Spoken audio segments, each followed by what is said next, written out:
realized that she didn't feel the same way anymore. And man, I think after we got off the phone that night, that's like the first time I cried in forever.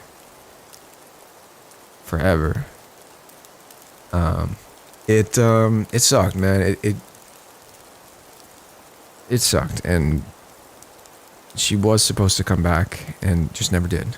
And it was probably best that she didn't, honestly, because I would have been like way overly emotional about it. And I was over the phone, and I was just like, it just kind of hit me out of nowhere. But I forced her to feel this way. I, for 2 years straight, was the one saying, no, we can't do this. I'm sorry, we can't do this. We can't. And as soon as I was ready, that's when she was over it. And I think she said it or I said it. It's like, there must be some sort of curse placed on us or something where we just can't love each other at the same time. But yeah, it sucked, man. It really did. And I would be looking back, wow, I could have changed so much stuff about this relationship. But like looking back at it now, I don't think I would. I lived through all of that for a reason, to fix myself, to fix the way I love. It's like, dude, this is like extremely fucking vulnerable for first video on a channel. But yeah, I just have been working on that since. Well, let me continue the rest of the story, actually. Let me just end it and then talk about what I've been doing. So we stayed friends, like after she told me that, I was like, all right, let's just stay friends. I'm going to try and feel how I used to feel about you. And it just wouldn't go away. I was just like, fuck, man, I'm in love with this girl. I can't hide it. I don't know how she hid it so well when the roles were reversed, but she was a master at that shit. But for me, this was like my first time feeling emotions in a long time. And that's why I was like so like hooked on this feeling. I was like, oh my God, this is amazing. This is how you feel when you're in love. It's incredible. I mean, I was in love, but I was pushing the feelings down. This is how you feel when you're unsuppressed, when you're like, there's no suppression on this love. And it's just all I feel. And it's like every part of my body is wanting to jump out and just, I don't know. It felt amazing. I just wanted to share that with her. And at that point, she was over it, which is, like I said, completely understandable. The way I treated her for 2 years straight, totally justified. And it took me a while to figure that out. It really did. It took me a while to figure that out. So we tried to stay friends. I couldn't. I just said, if we can't do this, then I can't talk to you, And she understood. And, that sucks because she was my best friend. Beyond having feelings for her. I just never was, I don't know, I never had a relationship that close with anybody. She knew everything about me. I knew everything about her. And it just, in every literal sense of the word best friend, that's what we were. And yeah, it was awesome. It was awesome to have gotten to know her and helped her, and she helped me, and it was just a great, fulfilling friendship. So yeah, I kind of just told her that we gotta stop talking, because it's not healthy for me to just be sitting here waiting for you. I have to move on, and kind of just force myself to do that. And yeah, I did. It's tough. The first day after I sent that text, I lied to her. I was like, yeah, I'm doing fine. I'm doing great. I'm doing fine. And it's just like, you can't move on that quickly. You can't. It took, I don't know. It's just that first few weeks where you're just like fighting the urge to text her. Or, I know if you're going through a breakup, I'm sure you can relate. I'm sure you can relate. But with every passing day, well, okay, so here's what I did wrong. And I'm sure, and maybe it's not wrong. Let's not judge my past self, and let's not judge any of you guys, because maybe you're doing this right now. That first month after the breakup, I was already in like a super, super rough patch. I completely neglected to mention that. Like the end of the year last year, the beginning of this year, unrelated to this, most depressed I've ever been. Very, very, very lowest point in my life. And you know, maybe I was at this time probably demanding too much from her as well, and she might have saw that as, you know, I can't handle this. I got so much going on, which is completely fine. You know, she doesn't owe me anything. If that were the case, I'm not saying that is. I'm not like, I really am trying to make this video without her sounding like a bad person. And please, like, I know a lot of you guys follow her on Instagram, and, you know, please do not mention anything about this. Like, it was our part. That's part of the reason why I'm hesitant to doing this. I don't want her to get any hate, but also I was still getting people every day, hundreds of people. You know, if I were to check my DM requests on Instagram or check my Twitter mentions, hey, when's the next video with Kate? You know, when's the next video with Kate? Or I'll get tagged in an edit of us kissing on Instagram. It's like, what the fuck's going on, man? I gotta say something. I gotta say something. But do not hate on her. If I don't hate her, you guys should not hate her. Like, that makes no fucking sense. So I'm just saying that. Just putting that out there, okay? I don't want any negative repercussions to come from this. Where the fuck was I, dude? Okay, yeah. So that first, here's what I did. That, looking back, I probably would have did different, but maybe I wasn't able to at the time. The first, like, 2-3 weeks after I sent her that text, like I said, I was already, like, peak depressed. I just couldn't do anything. I would wake up, didn't even watch TV. I would lay in the dark for the whole day. Couldn't do anything. Like, I couldn't eat. I couldn't sleep. I couldn't function, man. It was really rough. And yeah, it was just so tough to go through that. So if you're going through this right now, just know that it's completely normal. Heartbreak, man. Our human brains are designed to survive thousands of years ago, before relationships and breakups were a thing.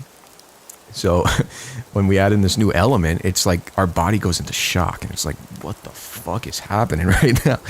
And I did have a girlfriend, you know, in the past, but I don't know. For me, this one just caught me so off guard. You know, in the past, I was the one who broke up with my girlfriend, and this one was kind of her doing, you know? I guess it was both of ours. We could have still be remaining friends right now, but that definitely would not have been healthy at all. Yeah, so that was awful. It was actually terrible. And I think I lost like a majority of the weight that I've gained there, and I'm thankful I've been able to keep it off with the gym and stuff. And I mean, that's the next thing I'm going to get into. One day, like 3 weeks into it or so, I woke up and I was like, you know, fuck it. Today's the day I change. Today's the day I get better. Today's the day I start healing. And I did, man. I started going to the gym, just started, you know, running, eating like super healthy. Diet is super important. Like, what you're putting in your body is, I realize, probably controls a lot of how you feel and the inner workings of your body. So if you have a pretty rough diet, I'd try and clean it up a little bit. And, you know, the biggest one was just getting into therapy and just having real talks about, like, you know, this situation, and just talking about it, talking it out with another person. I don't know.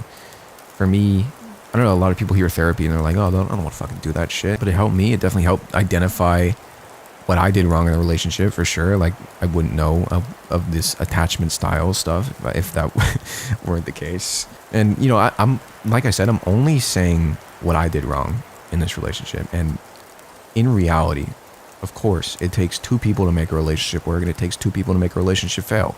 So, of course, there were faults on both of our ends. But yeah, eating right, gym, therapy, those are probably the big three. And, you know, just going out and hanging out with friends, meeting new friends, and just like realizing that life is still going on. You know, it's not like because this thing happened that life completely stopped. It may feel like that for you if you're going through this right now, but I promise it's still going on out there, and it's just waiting for you. It's waiting for you to join.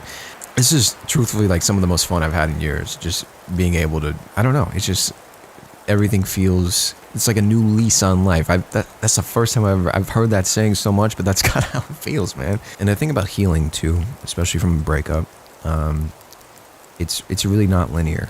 When I say healing isn't linear, let me tell you from my perspective, like, the few weeks after the breakup, like, I'll wake up one day, okay, I'm sad, you know, I miss her, okay, I miss her, I'm sad.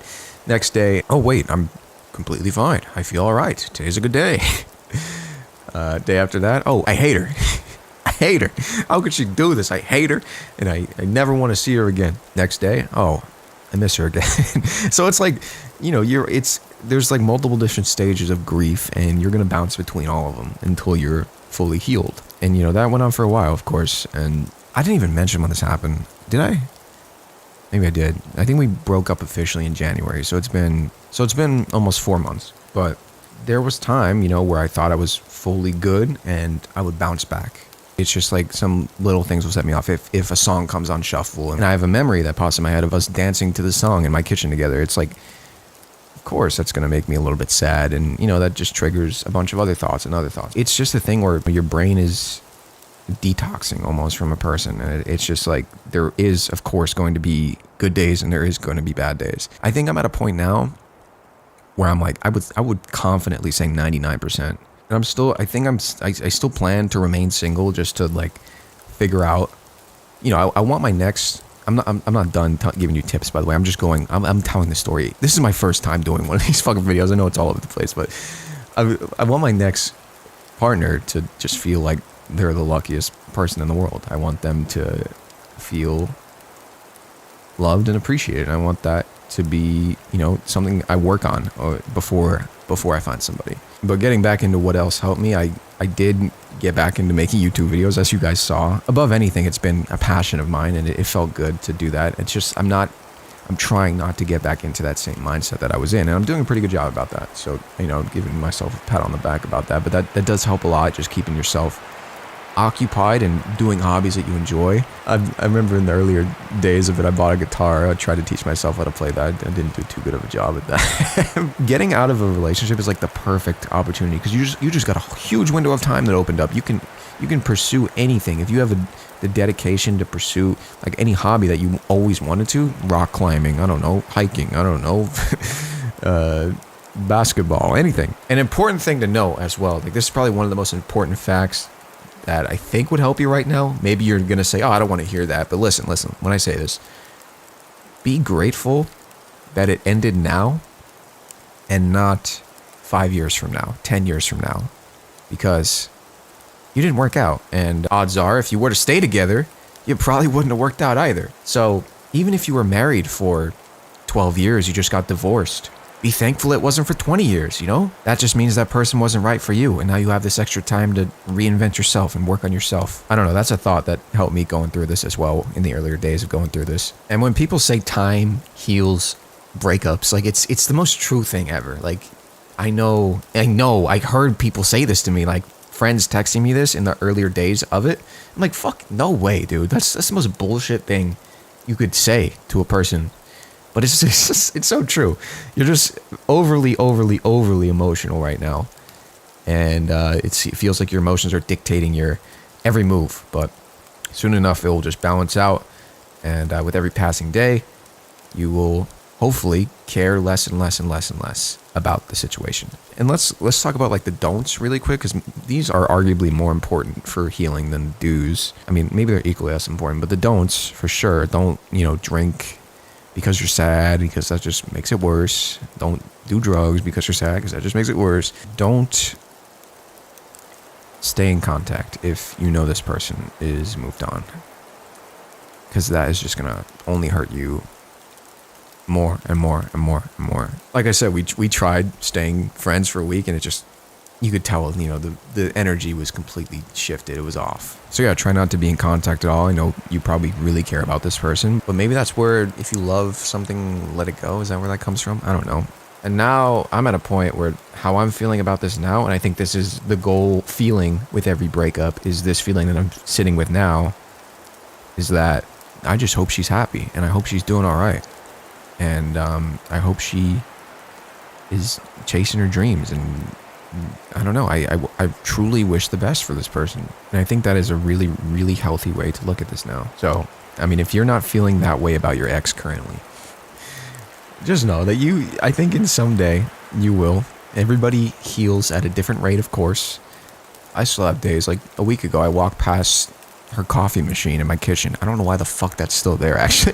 That's another good bit of advice. You should probably just throw out everything that relates to them. But yeah, I was like, oh, I walked past and I was like, oh, she used to make coffee here every single day. And, you know, it's not like it ruined my whole day, but it's like, yeah, the thoughts come in your mind, you just got to process them. And the more you do that, I think that's the more you heal. Like, number one advice, just don't ignore how you're feeling. If you're feeling like you got to cry, just let it out. I've cried so much, and I sound like a little bitch, but I don't care. I really don't care how you perceive me from this video, but I'm just telling you what I went through and, you know, what helped. I don't know. I don't fucking know, man. I don't even know if this is, like, I'm going on an hour of recording here, and I don't even know if any of this is usable. This is my first time doing this. I think I should also touch on the, I don't know, like the wanting your ex back thing, because I think I never experienced that with my last relationship, and I definitely did in the first few weeks of this. And I was like, you know, we can definitely fix this. This is fixable. We can fix this. Like, I had that hopeful mindset, and that was just like destroying me. When you carry that around, and that's your like motivation for everything, like, it's just so damaging. It's actually toxic. It's literally like poison in your brain that just ruins your fucking experience of living.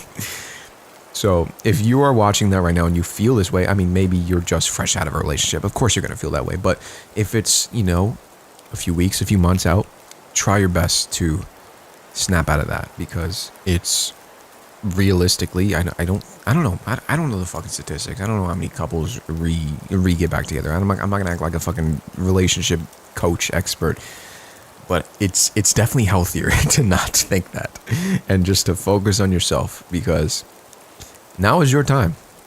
Now is your time to finally get that thing done that you've been meaning to get done. Oh, here's something that's also very important. You need to sit down and, like, because you're either A, like, putting all the blame on your ex right now, or you're putting all the blame on yourself, and that neither of those are true. Neither of those are true. You need to, like, fully sit down and, like, dissect the relationship and understand how it got to its demise. You know, you have to understand what you did wrong, what they did wrong, and why the relationship didn't work out. Because if you miss that lesson of how to be a better partner, if you go through this whole process and miss that lesson, what the fuck did you go through this for? Why did you do it? You know, it's going to take some time to figure that out. Of course, it's going to take some effort, but you might as well.